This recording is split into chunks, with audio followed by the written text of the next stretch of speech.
This is the story of Little Red Riding Hood. Little Red Riding Hood lived with her father and mother in a house in the forest. One day, Little Red Riding Hood's mother said, "Will you take these cookies for grandmother?"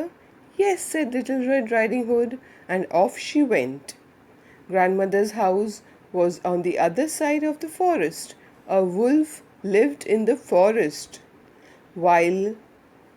When the wolf saw Little Red Riding Hood, he said, "I will eat her all up." He ran to grandmother's house. Little Red Riding Hood knocked on her grandmother's door. "Come in," said a funny voice. Little Red Riding Hood went in the house. "Come closer, my dear," said the funny voice. "Oh, grandmother," said Little Red Riding Hood, "what big ears you have!" "All the better to hear you with, my dear," said the funny little voice. "Come closer."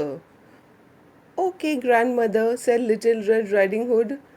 "Oh, what big eyes you have!" "All the better to see you with, my dear," said the funny voice. "Come more closer." "Oh, grandmother," said Little Red Riding Hood, "what big teeth you have!" "All the better to eat you with," said the wolf. The wolf jumped up and chased Little Red Riding Hood round and round the house. "Help!" cried Little Red Riding Hood. Now her father was in the forest. He ran to grandmother's house to help.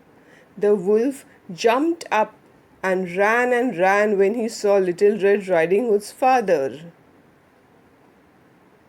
Thus ends the story, and Little Red Riding Hood lived happily ever after.